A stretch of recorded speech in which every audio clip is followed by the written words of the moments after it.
अस्सलाम वालेकुम मेरे समझदार पाकिस्तानियों। मेरा नाम रेहान तारिक है और आप मेरा यूट्यूब चैनल और फेसबुक पेज देख रहे हैं। करोड़ हा दरूद आकाए दो जहां नबी मेहरबान मोहम्मद मुस्तफ़ा सल्लल्लाहु अलैहि वसल्लम पर। इस दुआ और इस उम्मीद के साथ इस व्लॉग का आगाज करते हैं कि अल्लाह रब्बुल इज़्ज़त इस मुल्क के फैसला साजों के दिलों में समझदार पाकिस्तानियों के लिए नरमी पैदा कर दे। Chief of the army staff general Asim Munir दौरे सऊदी अरब पर है, जहां उनकी Saudi crown prince Mohammed bin Salman से मुलाकात भी हुई है। अब सऊदी शहजादे की पाकिस्तान आमद की खबरें बाज़गश्त कर रही हैं। सऊदी शहजादे की पाकिस्तान आमद की वजह क्या है? क्या इमरान खान की रिहाई से मुताल्लिक कोई अहम मुलाकातें भी होंगी? और क्या इमरान खान साहब की जो कंडीशन थी कि 3 बड़े ममालिक में से किसी एक मुल्क की गारंटी दी जाए तो मामलात आगे बढ़ सकते हैं? क्या सऊदी अरब इस मामले में पाकिस्तान को कोई गारंटी दे सकता है? क्या इमरान खान को कोई यकीन दहानी फराहम की जा सकती है? यकीनन ये अहम मामला है, लेकिन ऐसे में इमरान खान की जानिब से अडयाला जेल से जनरल आसिम मुनीर के नाम पैगाम भिजवा दिया गया है। आज cipher case Islamabad high court में लगा हुआ था और 190 मिलियन पाउंड केस पर समात अडयाला जेल में होनी थी। अडयाला जेल में सहाफ़ियों से इमरान खान साहब ने गैर रस्मी गुफ्तगू की है। इस गैर रस्मी गुफ्तगू के अंदर बराह रास्त उन्होंने इस बात का इजहार किया है कि फ़ौज और उनके माबैन खलीज पैदा करने की कोशिश की जा रही है। इमरान खान साहब ने टू बी प्रिसाइज इस साइफर केस से पहले जो 190 मिलियन पाउंड केस की समात होनी थी अडयाला जेल में, उस समात की बिगिनिंग से पहले इमरान खान साहब ने सहाफ़ियों से गैर रस्मी गुफ्तगू करते हुए क्या कहा, मैं ज़रा इस तरफ आता हूँ। लेकिन आपको ये बता दूँ कि आज जो 190 मिलियन पाउंड केस की समात थी, वो मुलतवी हुई है, लेकिन साइफर केस में इमरान खान साहब की जो अपीलें हैं, वो उसमें इंतहाई गैर मामूली सूरत हाल देखने को मिली। क्योंकि वहाँ पर chief justice Islamabad high court justice Aamir Farooq और जस्टिस मियां गुल हसन औरंगजेब इमरान खान और शाह महमूद कुरैशी की अपीलों पर समात कर रहे हैं। इमरान खान और शाह महमूद कुरैशी की अपीलों पर समात के दौरान जो आज इंपॉर्टेंट मामला अदालत के पेश नजर था, वो स्टेट डिफेंस काउंसिल की तैनाती थी और स्टेट डिफेंस काउंसिल की तैनाती से मुतालिक अदालत ने रिकॉर्ड तलब किया हुआ था। आज ही इमरान खान साहब के वकील बैरिस्टर सलमान सफदर ने अदालत के रूबरू ये बताया कि 15 जनवरी को ट्रायल शुरू हुआ और 26 जनवरी को स्टेट डिफेंस काउंसिल अपॉइंट कर दिए गए।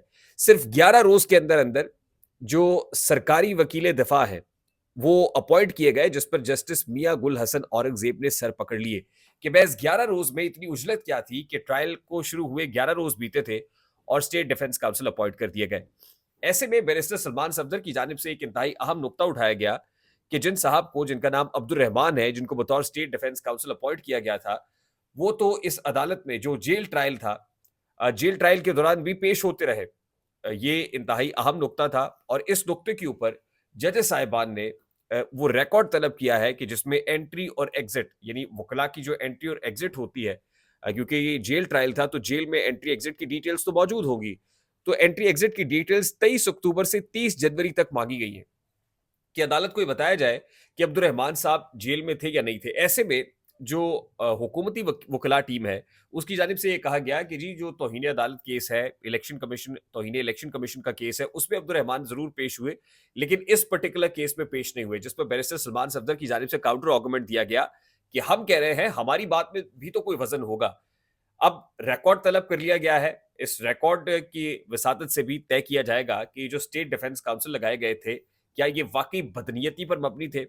खैर, अब ये समात जो है वो पीर तक, यानी सोमवार तक 25 मार्च तक के लिए मुलतवी कर दी गई है। ऑल्दो बैरिस्टर सलमान सफदर की जानिब से कहा गया था कि क्यों ना कल ही इस समात को कर लिया जाए, यानी कल ही केस को दोबारा कल तक के लिए मुलतवी किया जाए, लेकिन जस्टिस आमिर फारूक साहब ने कहा कि अगले 2 रोज के लिए वो मसरूफ हैं, वो शायद इस्लामाबाद में नहीं होंगे। वो समझते हैं कि इस मामले की हसासियत क्या है, ताहम इस केस को पीर तक के लिए मुलतवी कर दिया गया है और जो अभी तक की प्रोसीडिंग्स है, उससे दिखाई ये दे रहा है कि ये जो जेल ट्रायल और ये जो फैसला है साइफर केस का, ये इस्लामाबाद हाई कोर्ट में टिक नहीं पाएगा, क्योंकि आज जिस बरहमी का इजहार जस्टिस मियां गुल हसन औरंगजेब ने किया और जो इस्तफसार, जो सवालात जस्टिस आमिर फारूक साहब ने किए, तो उसके बाद लगता नहीं है कि इस केस का कोई सर पैर है या कोई ग्राउंड्स है या ये टिक पाएगा इस्लामाबाद हाई कोर्ट के अंदर। दो ही मामलात होने हैं, या तो सजा यहीं से कलअदब हो जाएगी या फिर इस केस को रिमांड बैक किया जाएगा और जेल ट्रायल का नए सिरे से आगाज होगा। इंपॉर्टेंट चीज ये है कि 190 मिलियन पाउंड केस की समात भी आज अडयाला जेल में हो रही थी और इस समात के आगाज से पहले ही इमरान खान साहब की मौजूद सहाफ़ियों से गैर रस्मी गुफ्तगू हुई।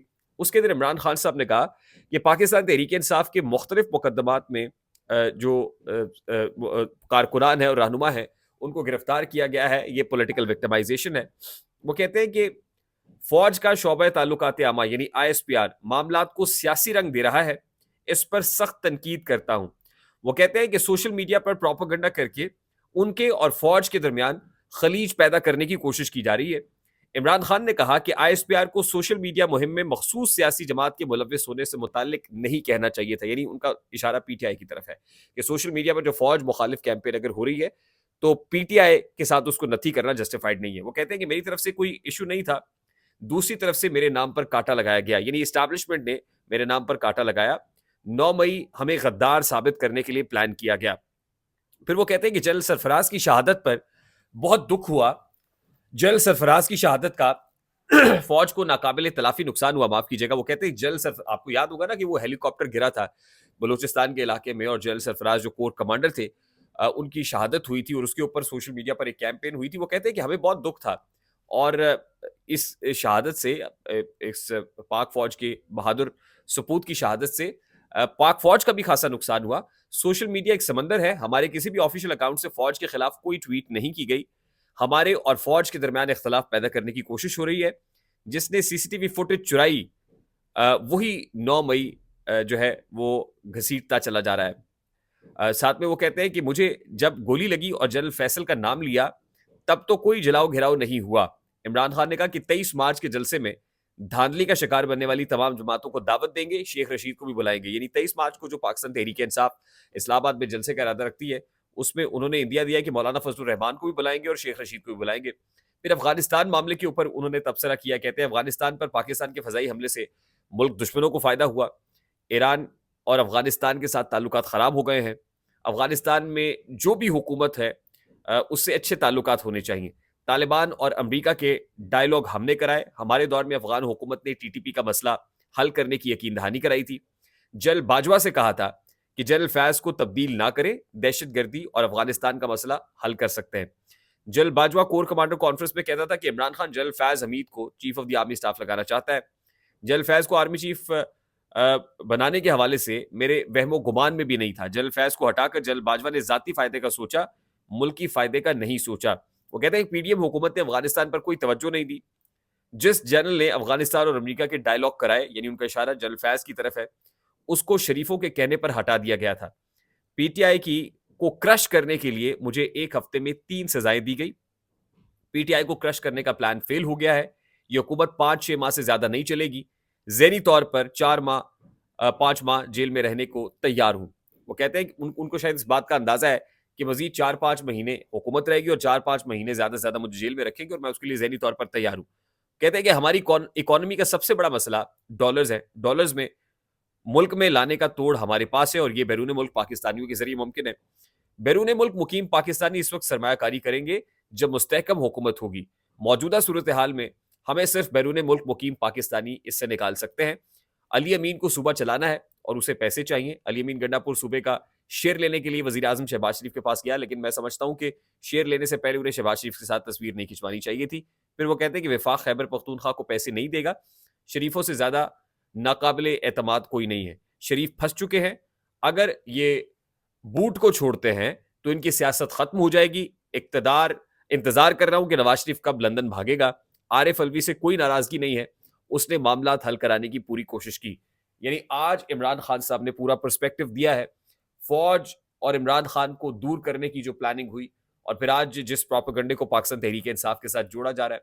आज ही 9 मई से मुतालिक जो अदालत का तारीखी फैसला है उस मुतालिक भी वो कह रहे हैं कि 9 मई एक सोची समझी प्लानिंग थी, साजिश थी जिसमें कोई सब्सटेंशियल एविडेंस मौजूद नहीं है। जनरल आसिम मुनीर या पाक फौज को बराह रास्त ये इमरान खान साहब का पैगाम है। यानी इमरान खान साहब बार बार ये कह रहे हैं कि एक पॉलिटिकल पार्टी को तासुर तो ये भी है कि इंटरनेशनल एस्टैब्लिशमेंट और लोकल एस्टैब्लिशमेंट ने मिलकर एक सोची समझी प्लानिंग के तहत ये सब कुछ किया है।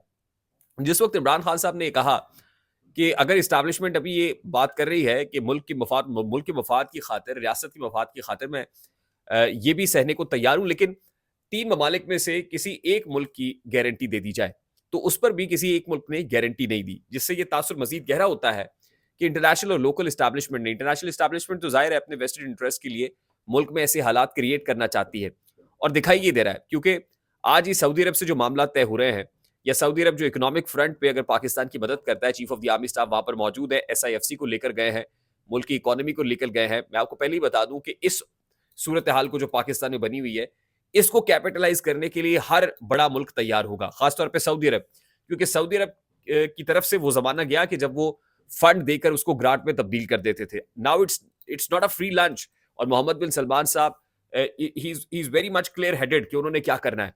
देखिए, सऊदी अरामको का शेल पाकिस्तान को खरीदने का मामला हो, मुत्तहिदा अरब अमारात का कराची टर्मिनल की पोर्ट की टर्मिनल 1 से नंबर 6 को खरीदने का मामला हो, इवन वो प्राइवेटाइजेशन के अंदर पीआईए, स्टील मिल और दीगर इदारों को खरीदने का मामला हो, सऊदी अरब और यूएई तभी आएगा जब यहां पर लूट सेल लगेगी। और लगता यह है कि अगर सऊदी अरेबिया यहां पर सरमायाकारी करेगा तो बहुत सारी ऐसी चीजें हैं जिसके ऊपर उसकी नजर होगी। और अब भी पाकिस्तान अपने हाथ काट कर सऊदी अरब को या यूएई को या खलीजी ममालिक को देने के लिए तैयार बैठा हुआ है। और हमारे पास एक ही तो चीज है जिस पर हम गुमंड करते हैं, और वो है हमारे असासे, यानी असासों की लूट सेल लगी हुई है। अगर ये कहा जाए तो कहना गलत नहीं होगा। अब भी सऊदी शहजादे की पाकिस्तान आमद के बारे में बताया जा रहा है। सऊदी शहजादा खालिद बिन सलमान, जो सऊदी वजीर दिफा भी हैं, अब ये कहा जा रहा है कि 23 मार्च को वो यौम पाकिस्तान परेड देखने के लिए इस्लामाबाद में पहुंचेंगे और ये बड़ा तारीख साज मौका होगा। ऐसे में जो सिचुएशन है इमरान खान साहब के लिए, मुलाकात के लिए, मामलात की बेहतरी के लिए, वो बनती हुई दिखाई नहीं देती है, क्योंकि सऊदी अरेबिया इस मौके पर सिर्फ ये देख रहा है कि उसने पाकिस्तान की इन नामसाइद हालात के अंदर इसको कैसे कैपिटलाइज करना है। मुत्तहिदा अरब अमारात भी इस तरफ देख रहा है, और इस पर तुर्रा तो ये कि हम भी उसी तरफ देख रहे हैं, और हम भी फायर फाइटिंग नहीं चाहते हैं। हम भी मामलात को उस नहज पर लेके जाना चाहते हैं कि जहां पर मजीद तलखी बढ़े, जहां मामलात मजीद कशीदा हो। आई होप कि मेरी बात आप तक पहुंची होगी। अगर पहुंच जाए तो वीडियो को लाइक और शेयर करना मत भूलिएगा। चैनल पर नए हैं तो चैनल को सब्सक्राइब कर लीजिएगा। मुझे रेहान तारिक को इजाजत दीजिए। अपना बहुत सारा ख्याल रखिएगा। अस्सलाम वालेकुम।